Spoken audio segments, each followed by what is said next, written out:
Friends, welcome to your new class. And our first chapter in science is nutrition in plants.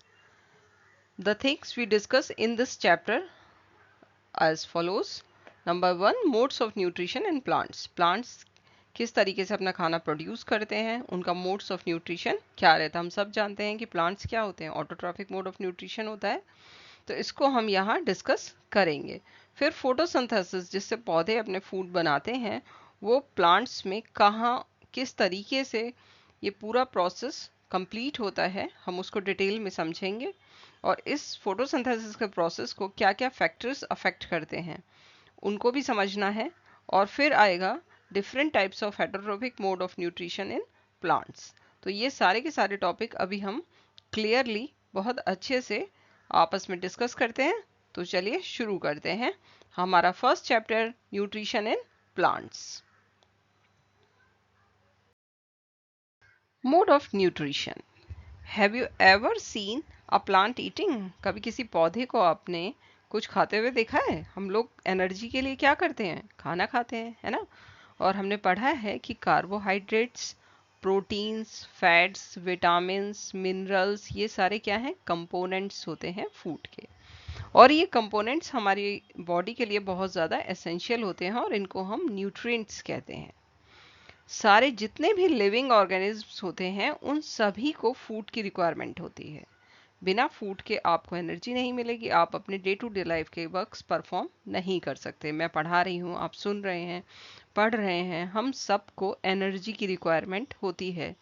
तो ये हमें कहाँ से मिलती है? फूड से मिलती है। ये जो हम न्यूट्रिएंट्स लेते हैं इससे मिलती है।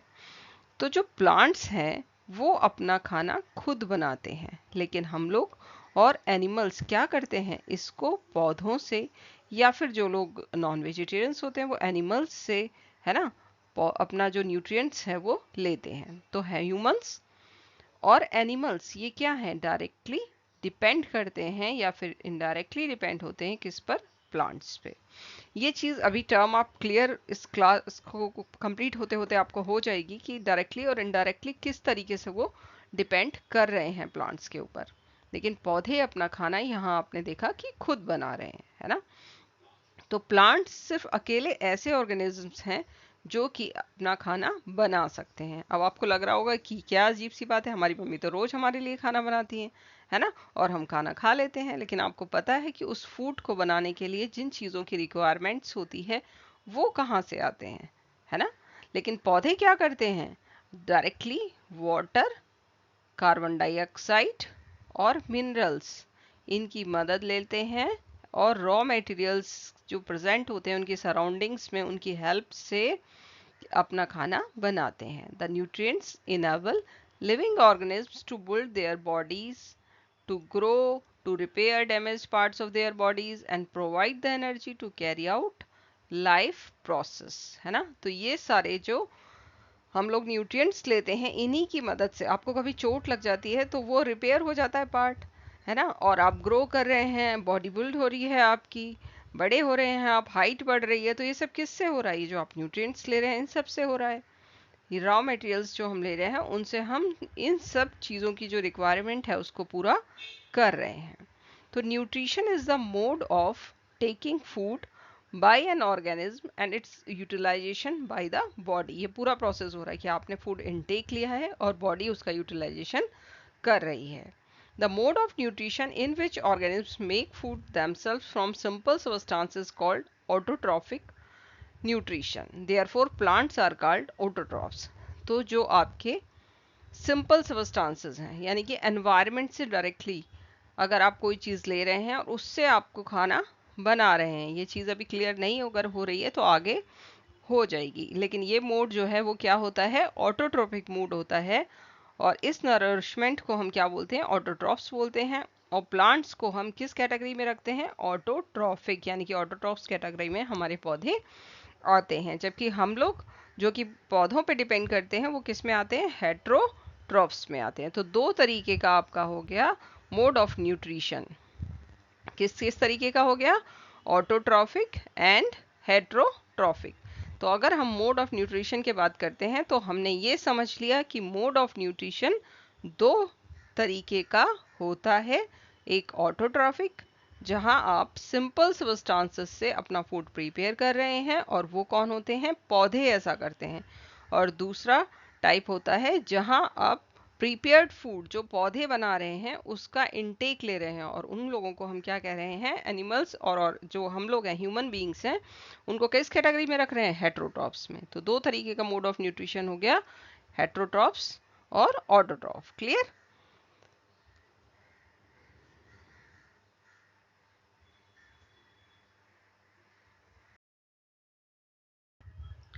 Types of modes of nutrition. तो न्यूट्रिशन आपने पढ़ा कि दो तरीके का है। ऑटोट्रॉफिक, ऑटोट्रॉफिक जो फर्स्ट कैटेगरी है हमारी, इस फर्स्ट कैटेगरी में हम किसको रख रहे हैं? प्लांट्स में को रख रहे हैं। और प्लांट्स क्या कर रहे हैं? अपना खाना खुद प्रिपेयर कर रहे हैं। सेल्फ मोड में ये फूड जो है वो प्रिपेयर करते हैं। दूसरा हमारा कौन है? हेट्रोट्रॉफिक। इसमें हम किसको इसको रखते हैं? ह्यूमंस को।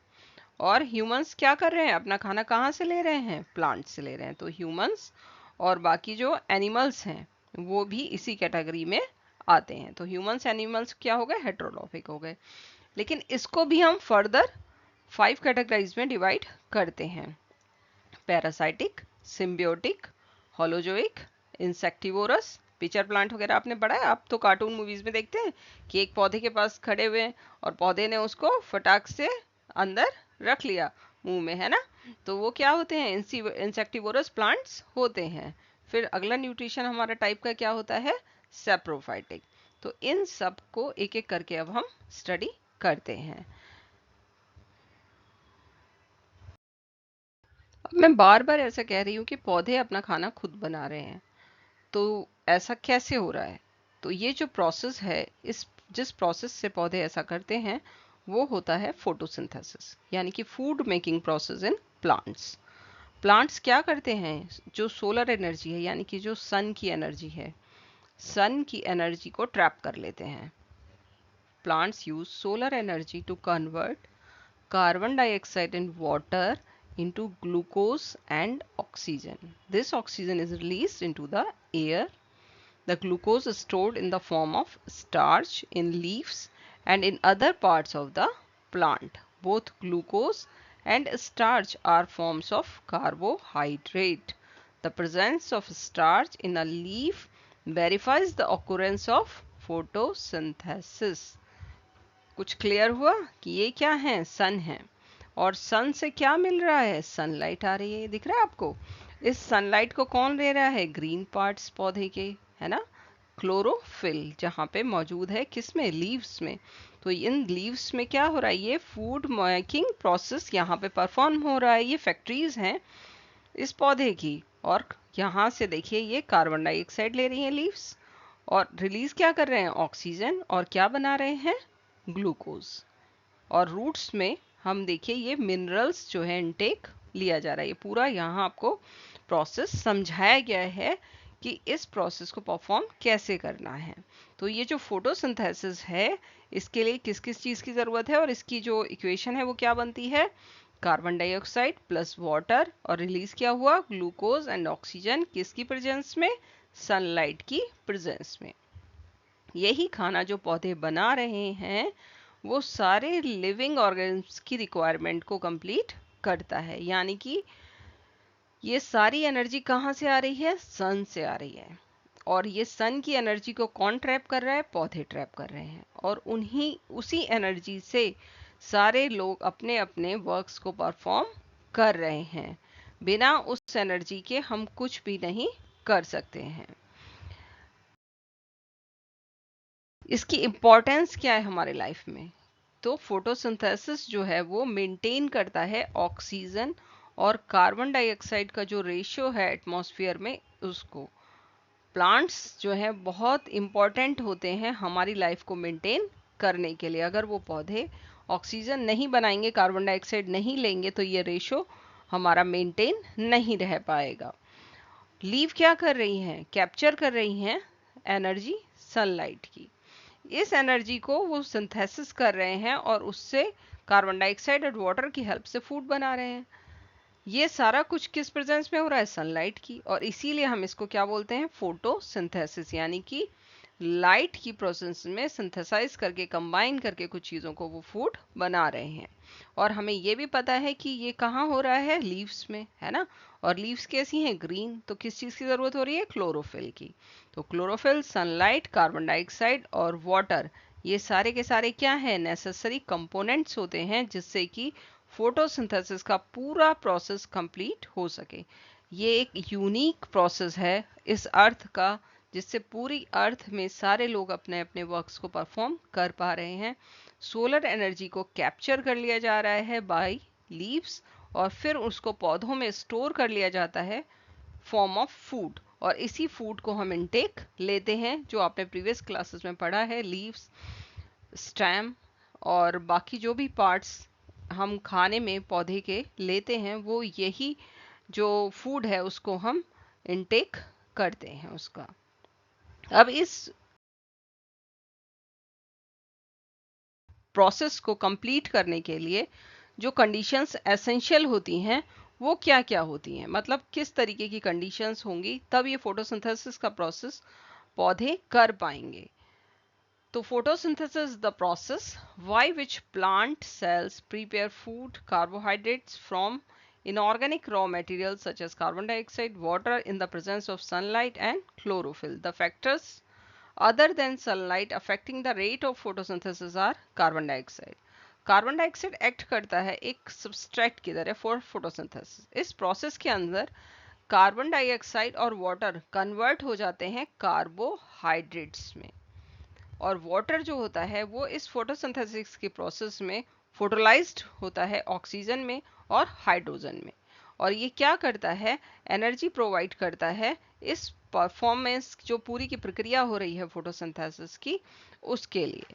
तो आपको क्लियर हुआ कि during photosynthesis water is photolysed into oxygen and hydrogen and it provide the energy for photosynthesis. अब क्लोरोफिल का क्या काम है, तो क्लोरोफिल क्या है, ग्रीन पिगमेंट है जो कि लीव में प्रेजेंट है, यही एब्जॉर्व करता है सनलाइट को। अगर ये एब्जॉर्व नहीं करेगा सनलाइट को तो फोटोसिंथेसिस का प्रोसेस नहीं होगा।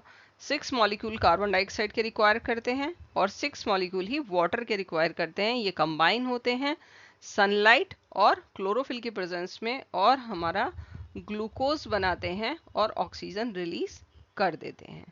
ये पूरा जो इक्वेशन है, अब आप लोग 7th में हैं और इक्वेशंस समझने लगे हैं, तो ये आपको पता है कि कार्बन डाइऑक्साइड जो होता है उसका फॉर्मूला क्या होता है, CO2। ये क्या है, carbon dioxide. Carbon dioxide किससे मिल रहा है, वाटर से, और प्रेजेंस क्या है, सनलाइट और क्लोरोफिल। और ये जो फार्मूला है C6H12O6, ये हमारा क्या है, ग्लूकोज। और O2 किसको बोलते हैं, ऑक्सीजन को बोलते हैं। तो इस समय आपको इन सब के फॉर्मूलेज भी याद हो जाने चाहिए।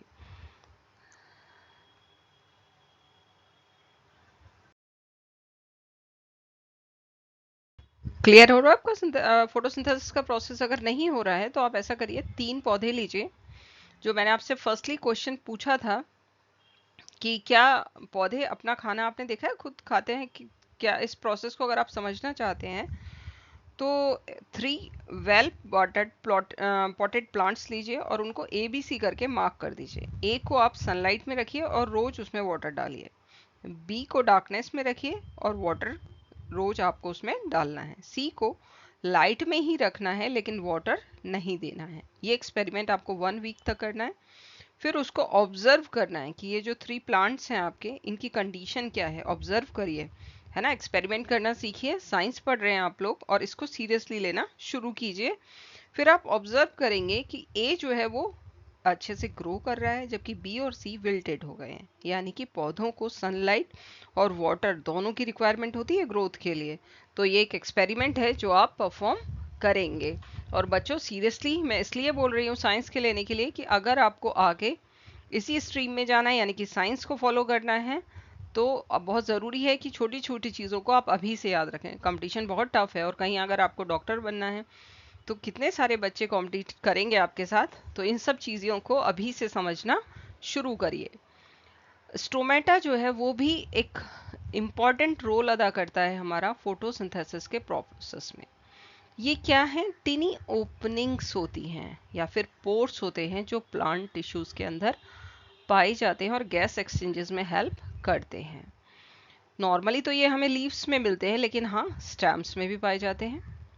इनके आसपास स्पेशलाइज्ड सेल्स होते हैं जिनको कि हम गार्ड सेल्स बोलते हैं, और स्टोमेटा को फंक्शन करने में यानी कि ओपन और क्लोज करने में इन पोर्स को ये हेल्प करते हैं। जैसे आपके यहाँ डोर होता है, आप कोई आएगा जब आप खोलेंगे तभी, उसी तरीके से गैस एक्सचेंजेस में ये जो है हेल्प करते हैं। तो stomata allow a plant to take in carbon dioxide. आपको पता है फोटोसिंथेसिस में किसकी जरूरत पड़ती है? कार्बन डाइऑक्साइड इनटेक की जरूरत होती है। तो जब स्टोमेटा ओपन होगा तभी कार्बन डाइऑक्साइड अंदर आएगी, which is needed for photosynthesis. ये क्या करते हैं? रिड्यूस करते हैं वाटर को, लूज हो जाता है वाटर वहां से। By closing when conditions are hot और ड्राई। जब ओपन होंगे तो एवोपरेशन का प्रोसेस होगा, और क्लोज हो जाएंगे तो वो प्रोसेस नहीं होगा। Stomata look like tiny mouths which open and close as they assist in transpiration. यहाँ आप समझिए, ये इन्होंने एक पार्ट करके दिखाया है आपको। सेक्शन कट है ये एक सेल का। सेल समझते हैं आप लोग? सेल जो हमारे बिल्डिंग ब्लॉक्स होते हैं एनिमल्स भी, न्यूट्रिशंस के बीच में आपके न्यूक्लियस पाया जाता है। तो ये एपिडर्मिस है, यहाँ एपिडर्मल सेल्स हैं ये आपके, ये जाइलम और फ्लोएम है। आपको पता है जाइलम क्या करते हैं? ट्रांसपोर्टेशन करते हैं वाटर का, और फ्लोएम फूड का प्लांट्स के अंदर। यहाँ पर ये नीचे गार्ड सेल्स हैं और यहाँ स्टोमेटा प्रेजेंट है। तो ये जो है आपका ओपन स्टोमेटा मैंने दिखाया है आपको, और ये है क्लोज स्टोमेटा। ओपन स्टोमेटा के अंदर आप देख रहे हैं कि गार्ड सेल जो क्या कर रहे हैं? ओपन है इस समय यहाँ पे ये, और इस वाले में ये गार्ड सेल यहाँ पर क्लोज हो रखे हैं। तो ये स्टोमेटा किस में है? क्लोज सेल्स हैं, ये थिक बॉल्स हैं। यहाँ क्लोरोप्लास्ट प्रेजेंट है। तो ये जो है पूरा का पूरा डायग्राम, ये है स्टोमेटा जब ओपन है और ये क्लोज है। तो ओपन स्टोमेटा क्या करेगा? गैस एक्सचेंज करेगा, यानी कि कार्बन डाइऑक्साइड जो है वो पौधे को पहुंचाएगा। Clear? Heterotrophic nutrition. Heterotrophs is an organism that is unable to synthesize its own food and therefore has to rely on other sources, specifically plant and animal matter, यानी कि dead and decaying matter। तो अभी आपने समझा कि पौधे food को prepare कर रहे हैं, और उसके लिए कई सारे हम एक्सपेरिमेंट भी करके देख सकते हैं कि उनके लिए अगर हमें देखना हो कि ग्लूकोज प्रेजेंस है या नहीं है, तो वो भी हम आयोडीन टेस्ट कर सकते हैं उसको देखने के लिए। वो सारे आपको अभी मैं clear कराऊंगी।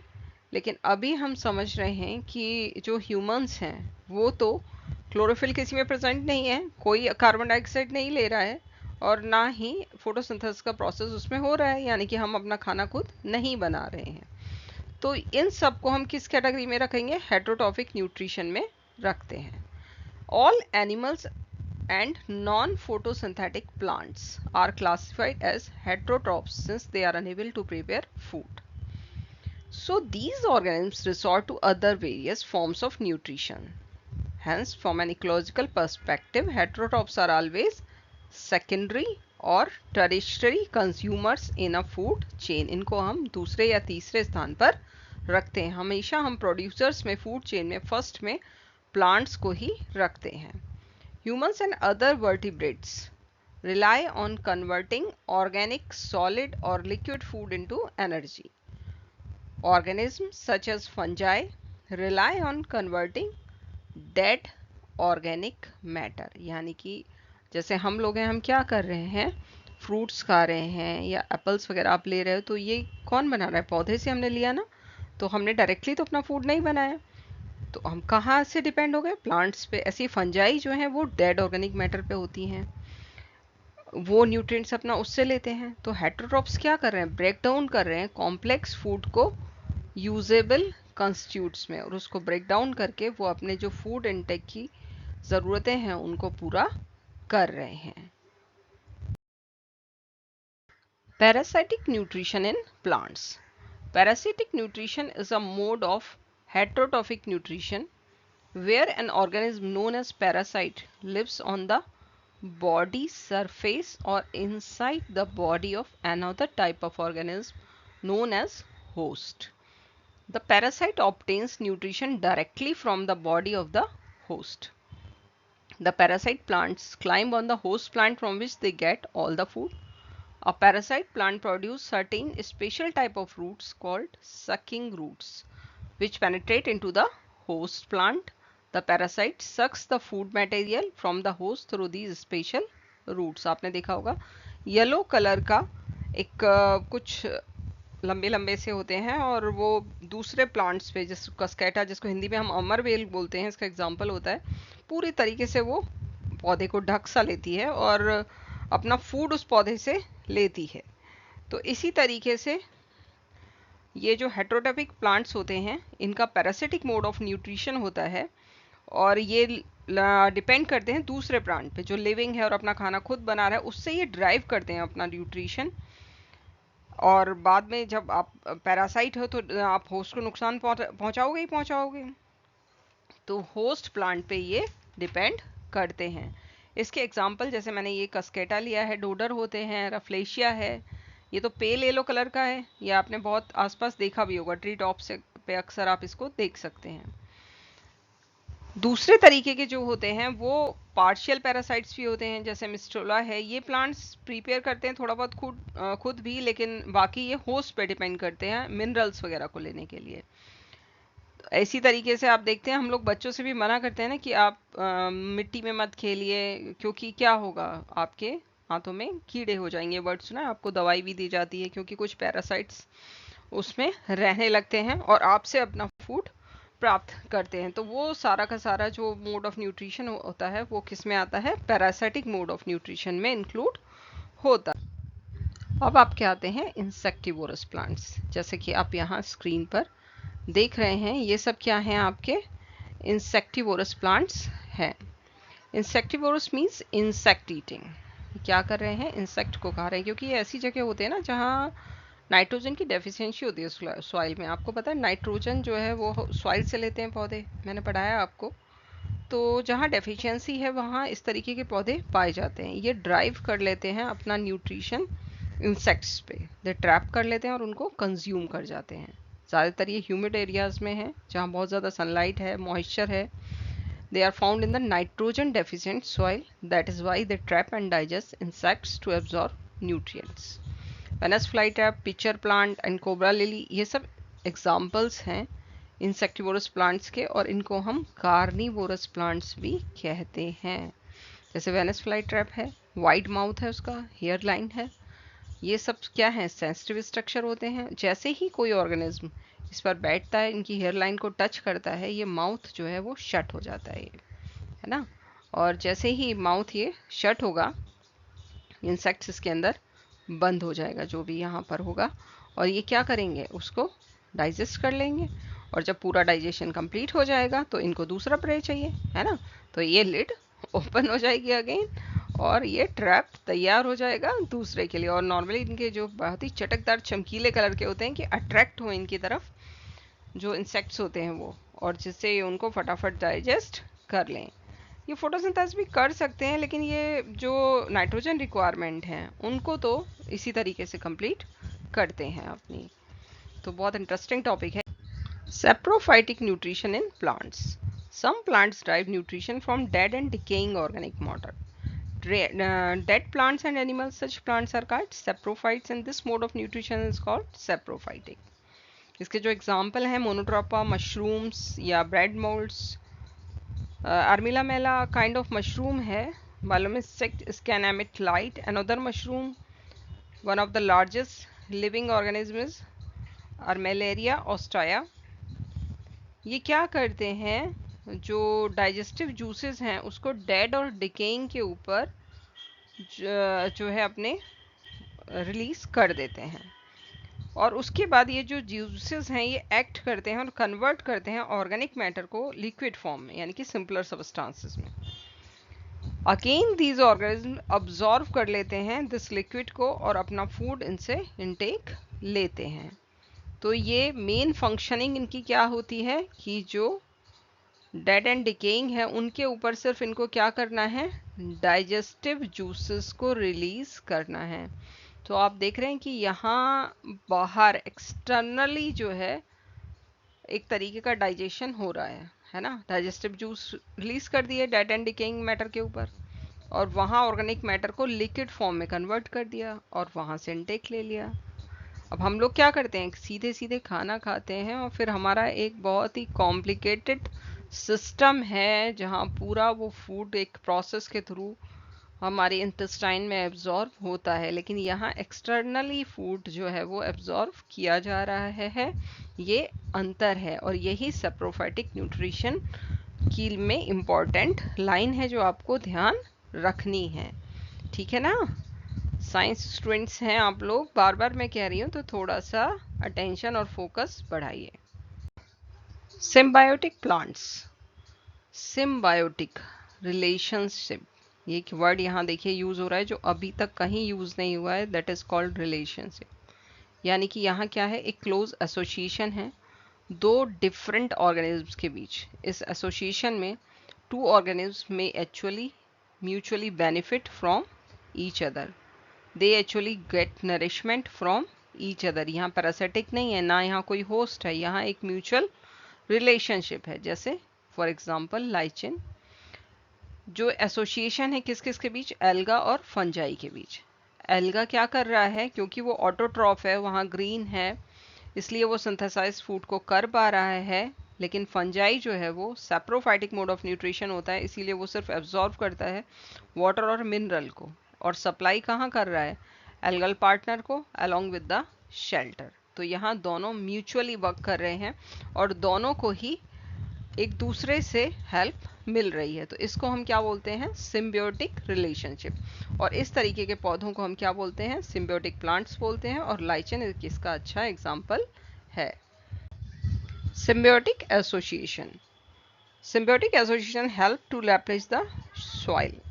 Symbiotic association is extremely helpful to the farmers. कैसे, आप सोचेंगे farmers को कैसे help मिल रही है, क्योंकि soil provides many minerals to the plant such as phosphorus, potassium, nitrogen. Among all the nutrients, nitrogen is very important for the growth of the plant as well as for the synthesis of proteins. Plants can not utilize the atmospheric nutrition. ये clearly आपको समझना होगा कि पौधे environment से क्या लेते हैं, कार्बन डाइऑक्साइड, नाइट्रोजन गैस नहीं लेते हैं। नाइट्रोजन गैस वो कहाँ से लेते हैं, सॉइल से लेते हैं। सर्टेन माइक्रोब्स जैसे राइजोबियम है वो प्रेजेंट रहता है सॉइल के अंदर और वो कन्वर्ट कर देता है एटमॉस्फेरिक नाइट्रोजन को इस तरीके की फॉर्म में कि पौधे उसको आसानी से एब्जॉर्व कर सकें। तो हमारी जो रूट्स हैं वो एब्जॉर्व कर रही हैं उसको। This bacterium gets association with the roots of leguminous plants such as peas, beans and gram. The plant provide food and shelter to the bacterium. Rhizobium fixes nitrogen for the plant and thus helps in replenishing the nutrient in the soil. That is why farmers grow a leguminous crop in between two main crops to maintain the fertility of the soil.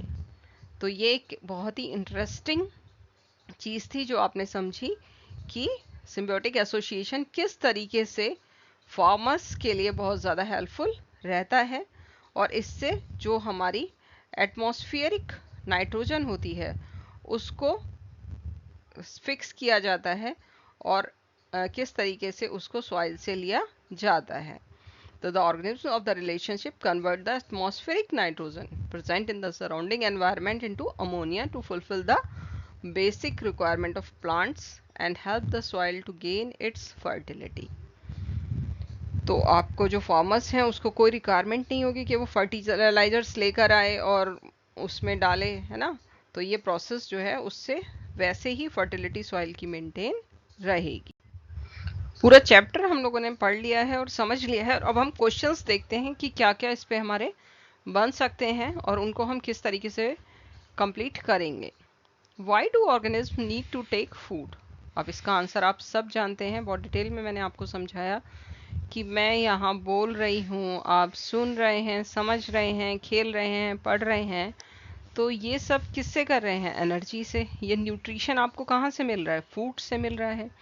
और इन सब को complete करने के लिए हमें food की ज़रूरत होती है और ये फूड हम कहाँ से ले रहे हैं? प्लांट से। और प्लांट्स कहाँ से ले रहे हैं? सनलाइट की मदद से फोटोसिंथेसिस का प्रोसेस कार्बन डाइऑक्साइड और वाटर के इंटेक से कंप्लीट कर रहे हैं। तो हर किसी को ग्रो करने के लिए, मूव करने के लिए किस चीज़ की ज़रूरत है? आप ग्रोथ कर रहे हैं, इस ग्रोथ के लिए आपको, और अगर रिपेयर हो रहा है आपकी सेल में, कहीं चोट वगैरह लग रही है, तो इन सब चीज़ों के लिए आपको फूड की रिक्वायरमेंट होती है।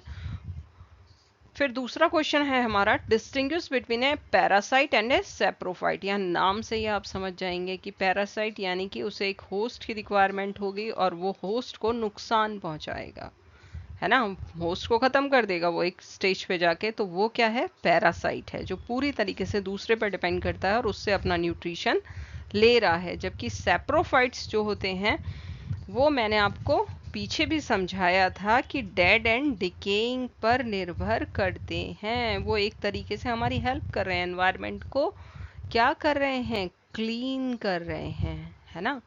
डेड को आपका डाइजेस्टिव जूसेस उस पर रिलीज कर रहे हैं और वहां से अपना न्यूट्रिशन ले रहे हैं। तो ऑलरेडी वो क्या है? डेड पार्ट है। वहाँ इनका एक्सटर्नल डाइजेशन हो रहा है, लिक्विड फॉर्म में फूड को ये बना कर रहे हैं वहाँ पे, और एक्सटर्नली, और फिर उसको एब्जॉर्ब कर रहे हैं।